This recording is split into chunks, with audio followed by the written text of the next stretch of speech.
মওদুদিবাদ কোন ধর্ম না, বরং এইটা একটা শয়তানি ফিতনা। মিশরের আল আজহার বিশ্ববিদ্যালয় 1960-এর দশকে মওদুদির বইগুলারে উগ্রবাদী তালিকায় অন্তর্ভুক্ত করছে। মওদুদিবাদী দর্শনের প্রথম বিষাক্ত প্রয়োগ ঘটে পাকিস্তানে। মাওলানা ভাসানী কইতেন, নীল নদের পানি যেমন নীল না, জামাত ইসলামী ইসলাম না। সাম্প্রতিক সময়ে স্বরাষ্ট্রমন্ত্রী কইতাছেন ইসলামী ব্যাংক ইসলাম না, মির্জা ফখরুল ইসলাম ইসলাম না, আবার জামাতে ইসলামী ইসলাম না। তিনি আরো যোগ করতেছেন, সব বিষয়ে ইসলামের দোহাই দেওয়া মোটেই সমীচীন না। এই যে প্রায়শই জামাতে ইসলাম কিংবা মওদুদিবাদ কি ইসলাম কিনা এইটা নিয়ে কথা শোনা যায়, কেন এমনটা শোনা যায়? মওদুদির দর্শনের সাথে ইসলামের আসলে সম্পর্ক কি? মওদুদি দর্শন রে সাধারণত তাগো সমর্থকরা ইসলাম মনে করলেও ইসলামের প্রধান জ্ঞান কেন্দ্রগুলা, আবার শোনেন, ইসলামের প্রধান জ্ঞান কেন্দ্রগুলা এর শুরু থেকেই প্রত্যাখ্যান করছে। মিশরের আল আজহার বিশ্ববিদ্যালয় 1960-এর দশকে মওদুদির বইগুলারে উগ্রবাদী তালিকায় অন্তর্ভুক্ত করছে। সৌদি আরবের সাবেক গ্র্যান্ড মুফতি শেখ আব্দুল আজিজ বিন বাজ ফতোয়া দিছিলেন, মওদুদির সার্বভৌমত্ব তত্ত্ব মুসলমানগো রাষ্ট্রের বিরুদ্ধে বিদ্রোহে উস্কানি দেয়।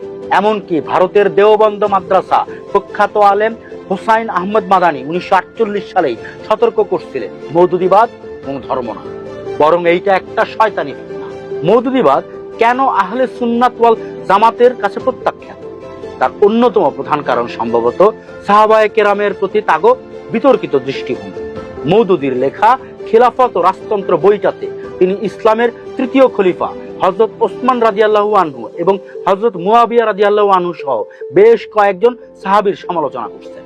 ইসলামের প্রতিষ্ঠিত আলেমগো মতে সাহাবীকে সমালোচনা করা মানেই দিনের ভিত্তি নড়বড়ে করে দেওয়া।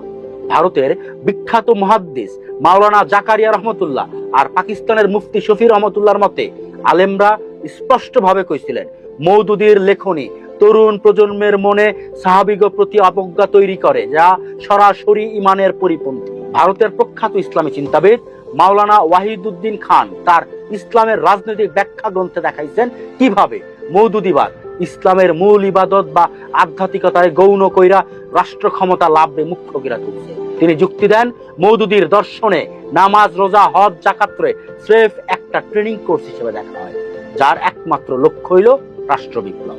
এর ফলে সাধারণ মুসলমানদের মধ্যে আত্মিক পবিত্রতার চেয়ে ক্ষমতার মোহ এবং রাজনৈতিক উগ্রতা ভীষণভাবে প্রাধান্য পায়।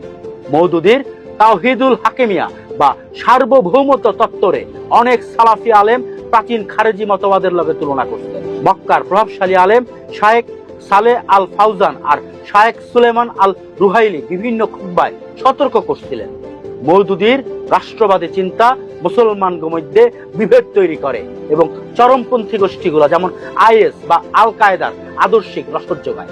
কারণ মওদুদির তত্ত্ব অনুযায়ী যে কেউ তার মন গড়া ইসলামী আইনের ব্যাখ্যা না মানলে তারে তাগুত বা কাফের বলা সহজ হয়ে যায়। উপমহাদেশের সুন্নি বেরলভী ধারার আলেম আল্লামা আহমেদ সাইদ কাজী তার বিখ্যাত গ্রন্থ ফিতনায়ে মওদুদিয়াত এর তথ্য প্রমাণ দিয়ে দেখাইছেন যে মওদুদির চিন্তা উম্মার ঐক্য নষ্ট করা একটা পরিকল্পিত ষড়যন্ত্র। শুধু দেওবন্দি বা বেরলভী না, এমনকি আধুনিক গবেষণায় পাকিস্তানি আমেরিকান স্কলার অধ্যাপক ফজলুর রহমানও কইছেন, মওদুদির পলিটিক্যাল মাইক্রোমেশিন কোরআনের উদার নৈতিকতার একটা রোবোটিক গুমোট আইনি কাঠামোতে বন্দী করতে চায়। মওদুদির উগ্রবাদী লেখনের ভয়াবহতা অনুধাবন কইরা 2010 সালে পাকিস্তানের ন্যাশনাল মজলিসে তাহফুজ খতমে নবুয়ত এর সুপারিশে সরকারি এক নির্দেশনার মাধ্যমে পাঞ্জাব প্রদেশের বিভিন্ন মসজিদের লাইব্রেরি থেকে মওদুদির বই অপসারণ করা হয়। গবেষকদের মতে এই বইগুলা তরুণদের মধ্যে জিহাদি উগ্রবাদ আর রাষ্ট্রের বিরুদ্ধে সশস্ত্র বিদ্রোহের মানসিকতা তৈরি করে। মওদুদিবাদ মূলত ইসলামের একটা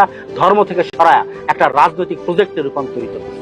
এর ফলে ইসলামের শান্তি আর দয়ার বার্তা ঢাকা পড়ে গেছে ক্ষমতার দম্ভ আর রক্তপাতের আলো। জামাত ইসলাম যখনই বাংলাদেশে ধর্মের কথা বলে তখনই তার পিছনে থাকে মওদুদির সেই বিভেদকারী দর্শন, যা 1971 সালে এই দেশের মানুষের রক্ত ঝরাইছে, আজও গণতন্ত্র সম্প্রীতির জন্য হুমকি হয়ে দাঁড়ায় আছে। মওদুদিবাদী দর্শনের প্রথম বিষাক্ত প্রয়োগ ঘটে পাকিস্তানে 1953 সালে। মওদুদির উস্কানিতে আহমদিয়া বিরোধী দাঙ্গায় প্রায় 2000 মানুষ প্রাণ হারায়। পরিস্থিতি সামলাইতে লাহোরে সামরিক আইন জারি করতে হয়েছিল আর মওদুদির মৃত্যুদণ্ডের আদেশ হয়েছিল। বাংলাদেশের ইতিহাসে জামায়াত ইসলামের ভূমিকা সবচেয়ে কালো অধ্যায়। 1971 সালে মওদুদীর অনুসারীরা বাঙালি মুসলমানগো ভারতের দালাল বা কাফের তকমা দিয়া গণহত্যা ও নারী নির্যাতনে পাকিস্তান বাহিনীরে সরাসরি সহায়তা করে। ধর্মের দোহাই দিয়া নিজ দেশের মানুষের উপর এমন বর্বরতা মওদুদীবাদী বিকৃত জিহাদেরই বহিঃপ্রকাশ। পাকিস্তানি আমেরিকান অধ্যাপক ফজলুর রহমান কইছিলেন, মওদুদীর রাজনৈতিক চিন্তাধারা কোরআনের নৈতিক মূল ভাবরে একটা আইনি রোবটিক গুমটে পরিণত করে। মিশরের খালেদ আবু আল ফাদাল এরে বলছিলেন অথরিটিয়ান ইসলাম, যা ইসলামের হৃদয় থেকে করুণা ও বহুত্ববাদরে চুরি করছে। এমনকি সালাফি স্কলার শায়েখ নাসিরউদ্দিন আলবানী তার ছাত্রগো মওদুদীর পথ এড়ায় চলার পরামর্শ দিয়েছিলেন, কারণ এই পথ কেবলই বিভেদ আর বিবাদ বাড়ায়। ইতিহাস সাক্ষী দেয়, মওদুদীবাদ যেইখানে সুযোগ পাইছে সেইখানেই গণতন্ত্রের কবর রচনা কইরা চরমপন্থা প্রতিষ্ঠা করছে।